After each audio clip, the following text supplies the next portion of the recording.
நீங்கள் பார்த்து கொண்டிருப்பது உங்கள் ஜாஷுவா டிவி. சகல ஜனங்களுக்கும் நற்செய்தி. எல்லாருக்கும் நம் இயேசு சிறந்தவரே, எல்லாருக்கும் நல்லவரே. எல்லாருக்கும் நம் இயேசு சிறந்தவரே, எல்லாருக்கும் நல்லவரே.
ஆண்டவராகிய இயேசு கிறிஸ்துவின் நாமத்தினாலே உங்களுக்கு என்னுடைய அன்பான வணக்கத்தையும் வாழ்த்துக்களையும் தெரிவித்துக் கொள்கிறேன்.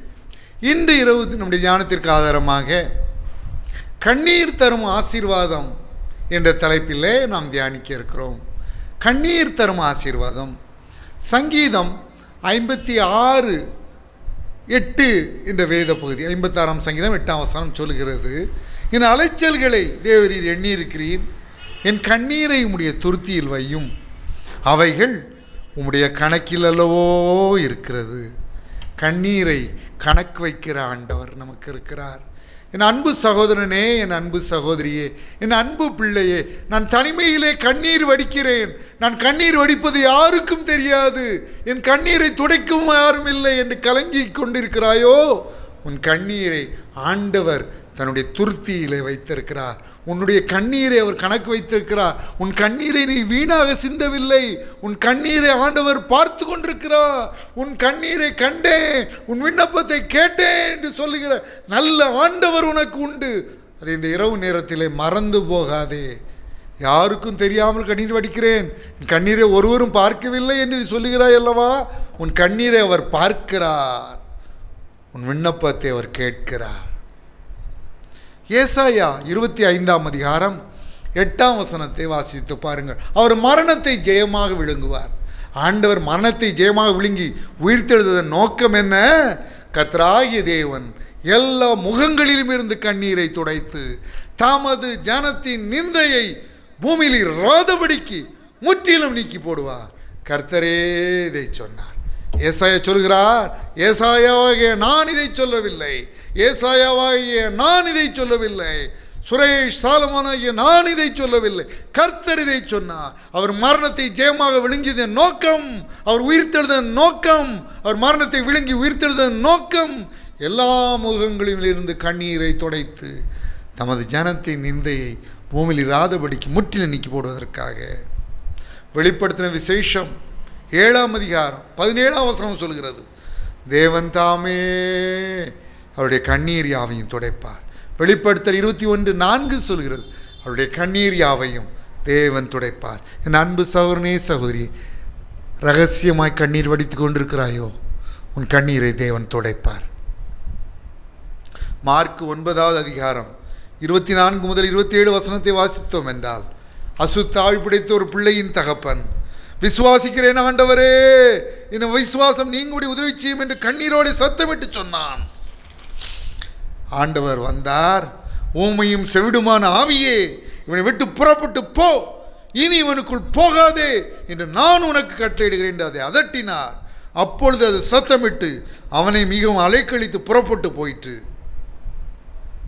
பாருங்கள், உங்கள் பிள்ளைகளுக்காய் கண்ணீர் வடித்து கொண்டிருக்கிறீர்களோ?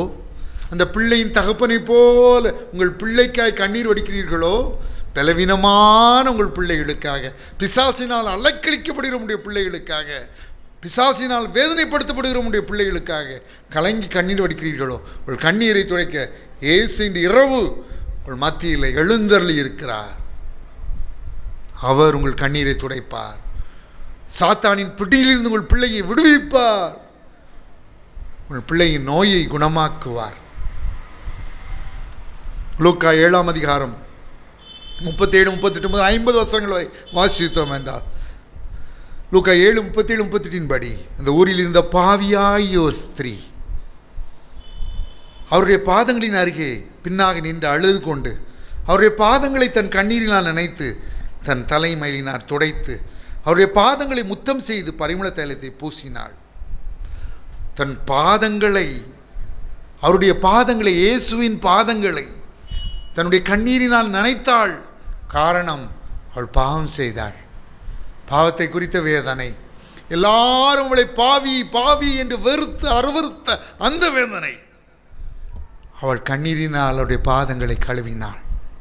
இயேசு சொன்னார் லூக்கா 7:47, இவள் செய்த அநேக பாவங்கள் மன்னிக்கப்பட்டது. நீங்கள் செய்த பாவத்தை குறித்து கண்ணீர் வடித்து கொண்டிருக்கிறீர்களோ? இயேசு உங்கள் பாவத்தை மன்னிப்பார். நீ போ, இனி பாவம் செய்யாதே என்று சொல்வார்.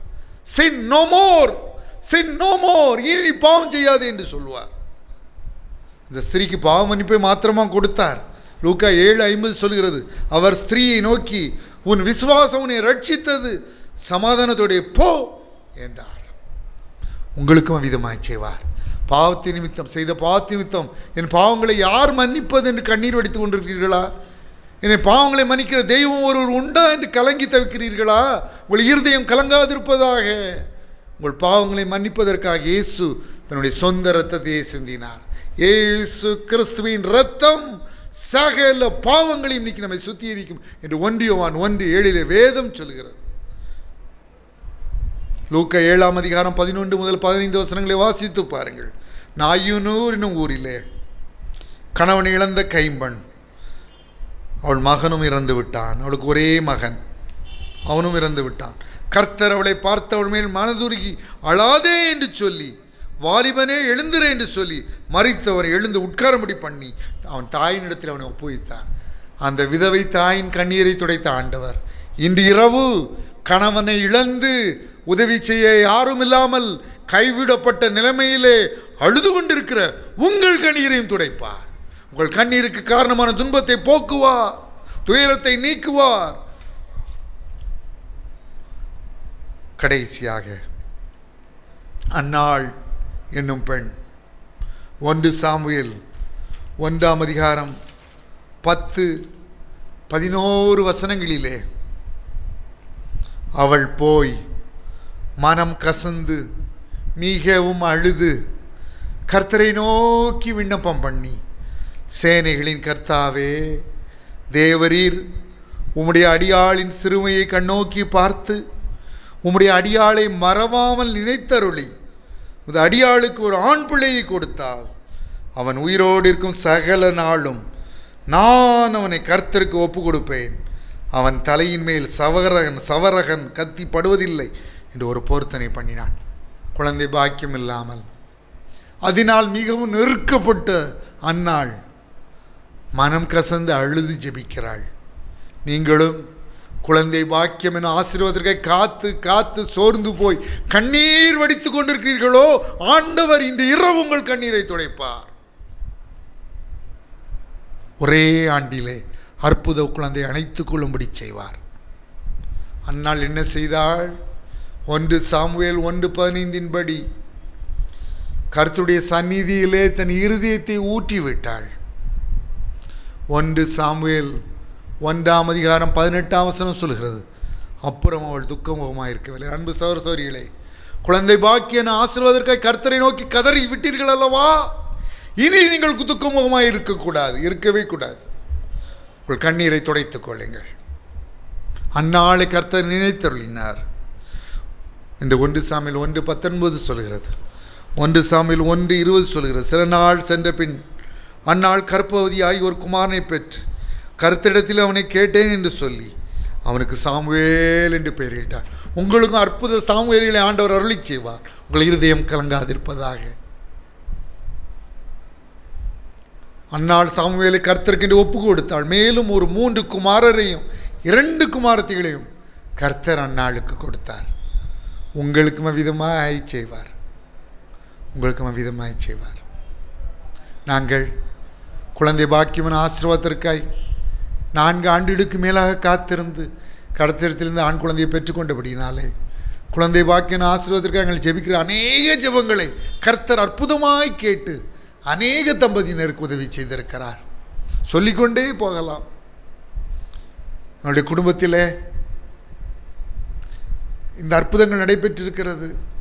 சமீபத்தில் கூட என்னுடைய உறவினரான ஒரு சார், அவருடைய மகளுக்கு குழந்தை பாக்கியன ஆசீர்வாதத்தை காத்திருக்க வேண்டிய சூழ்நிலையில் நான் ஒரு நாள் அந்த மகளுக்காக ஜெபித்து கொண்டிருந்த பொழுது கர்த்தருக்கு மனங்குவதை வாக்கு கொடுத்த வாக்குத்தத்தின்படியே இந்த பிள்ளை கன்சீவ் ஆகும்படி தேவன் கிருபை செய்தார். அதே போல் ஏராளம் சாட்சிகளை நான் சொல்லிக் கொண்டிருக்க முடியும். ஆலங்குளம் கன்வென்ஷனிலே நான் பிரசங்கித்து விட்டு நின்று கொண்டிருந்த பொழுது ஒரு அழகிய பெண் குழந்தையை தூக்கி கொண்டு ஒரு சகோதரி வந்தாள். அவள் சொன்னாள், சார், போன ஆண்டு என்னுடைய இதே ஒரு தெரிஞ்சவ கூட்டத்தில் நீங்கள் பிரசங்கித்தீர்கள். குழந்தை பாக்கியம் ஆசீர்வாதத்திற்கு 6 ஆண்டுகளாய் காத்திருந்தேன். நான் ஊக்கமாக ஜெபித்தேன். தேவன் ஒரு வாக்குத்தத்தை கொடுத்தார். வாக்குத்தத்தை நிறைவேற்றி இருக்கிறார். இந்த அற்புத குழந்தை தான் இது என்று கொண்டு கொடுத்தாள். உங்களுக்கும் விதமாய் செய்வார். குழந்தை பாக்கியமான ஆசீர்வாதத்திற்காய் அநேக ஆண்டுகள் காத்திருந்து அந்நாளை போல சோர்ந்து போன நிலைமையிலே உங்கள் இருதயத்தை எல்லாம் கர்த்தருடைய சந்நிதியிலே ஊற்றி விட்டீர்களா? இனி நீங்கள் துக்கமாக இருக்கக்கூடாது. கர்த்தர் உங்கள் ஜெபத்தை கேட்டு விட்டார். அற்புதமாக உங்களுக்கு பதில் அளிப்பார். நாம் ஜெபிக்கலாம். அன்புள்ள பரம தகப்பனே, குழந்தை பாக்கியம் என ஆசீர்வாதத்தை காத்திருந்து அநேக ஆண்டுகள் சோர்ந்து போய் இப்பொழுது என்னோடு சேர்ந்து ஜெபிக்கிற பிள்ளைகளுக்காக விசேஷமாய் ஜெபிக்கிறேன். பெற பண்ணுகிறவராகிய நான் பெற செய்யாமல் இருப்பேனோ என்று கர்த்தர் சொல்கிறார். பிரசவிக்க பண்ணுகிறவராகிய நான் பிரசவத்தை தடுப்பேனோ என்று உன் தேவன் சொல்லுகிறார். அன்பு தகப்பனே, உடைய பிள்ளைகளுக்கு அற்புத குழந்தைகளை அருளி செய்தரும். அப்பா, பிள்ளைகள் கர்த்தரால் வரும் சுதந்திரம், கற்பத்தின் கனி அவரால் கிடைக்கும் பலன் என்று சொன்னீரே. அற்புத குழந்தைகளை அருளி செய்தரலும். அப்பா, திருமணம் ஆசீர்வாதத்தை காத்திருக்கின்ற பிள்ளைகளுக்காக விசேஷமாக ஜெபிக்கிறேன். மனுஷன் தனிமையாக இருப்பது நல்லதல்ல, ஏற்ற துணையை அவனுக்கு உண்டாக்குவேன் என்று சொன்னீரே. உடைய பிள்ளைகளுக்கு திருமணம் என்ன ஆசீர்வாதத்தை கொடுத்தரலும். வேலை என்ன ஆசீர்வாதத்திற்காக காத்து நிற்கிறவனுடைய பிள்ளைகளுக்கு அந்த பாக்கியத்தை அருளி செய்தரலும். அல்லேலூயா. நன்றி இயேசு சுவாமி. உடைய பிள்ளைகள் விரும்புகிற இடத்திற்கு விரும்புகிற இடம் மாறுதல், டிரான்ஸ்ஃபர் கிடைக்கும்படி கிருபை செய்தரலும். உடைய பிள்ளைகளுக்கு தடைபட்டிருக்கிற ப்ரமோஷன் இயேசு கிறிஸ்துவின் வல்லமையுள்ள நாமத்தினாலே கிடைக்கும்படி கட்டளை கொடுக்கிறேன். உடைய பிள்ளைகளை தாவீதை போல உயர்த்தும், தானியேலை போல உயர்த்தும், யோசேப்பை போல உயர்த்தும், எஸ்தரை போல உயர்த்தும், ரூத்தை போல உயர்த்தும், தெபோராளை போல உயர்த்தும். ஹல்லேலூயா. நன்றி இயேசு சுவாமி. நன்றி ராஜா, நன்றி ராஜா. வியாதியினால் பலவீனப்பட்ட ஒவ்வொருவருக்காகவும் விசேஷமாய் ஜெபிக்கிறேன். நன்றி இயேசு சுவாமி. வியாதியிலிருந்து விடுதலை கொடுத்துடலாம், வியாதியிலிருந்து விடுதலை கொடுத்துடலாம். என்னோடு சேர்ந்து வியாதி உள்ள இடத்துல தங்கள் கரங்களை வைத்து ஜெபிக்கிற பிள்ளைகளுக்கு விஷயமாக ஜெபிக்கிறேன். Be healed in the mighty name of Jesus Christ. நன்றி இயேசு சுவாமி. ஸ்தோத்திரம். ஹல்லேலூயா. ஒவ்வொருவருக்கும் சரீரத்திலே நல்ல ஆரோக்கியத்தை தாரும். சகல துதியையும் கனத்தையும் மகிமையும் வல்லமையும் ஒருவருக்கே செலுத்துகிறோம். இயேசு கிறிஸ்துவின் நாமத்தினாலே வேண்டிக் கொள்கிறோம் பிதாவே. ஆமென். இதை பார்த்து கொண்டிருக்கிற, இதை கேட்டுக்கொண்டிருக்கிற அன்பு சகோதர சகோதரிகளை, நான் உங்களுக்காக ஜெபிக்க வேண்டுமானால் உங்கள் ஜெப குறிப்புகளை எனக்கு அனுப்பி வையுங்கள். நான் உங்களுக்காக ஆண்டவரிடம் ஊக்கமாக ஜெபிப்பேன். என்னுடைய முந்தைய கடந்த நிகழ்ச்சிகள் மூலமாக ஆசீர்வாதங்களையும் அற்புதங்களையும் நன்மைகளையும் பெற்றிருப்பீர்களா? நான் தயங்காமல் எனக்கு தெரியப்படுத்துங்கள். நான் ஒன்று சேர்ந்து ஆண்டவரை துதிக்க, அவரை ஸ்தோத்தரிக்க, அவருக்கு நன்றி செலுத்த, அவருக்கு நன்றி உள்ளவராய் வாழ அது ஏதுவாக அமையும். ஆண்டவராகிய இயேசு கிறிஸ்துவே உங்களை ஆசீர்வதிப்பாராக. May God bless you.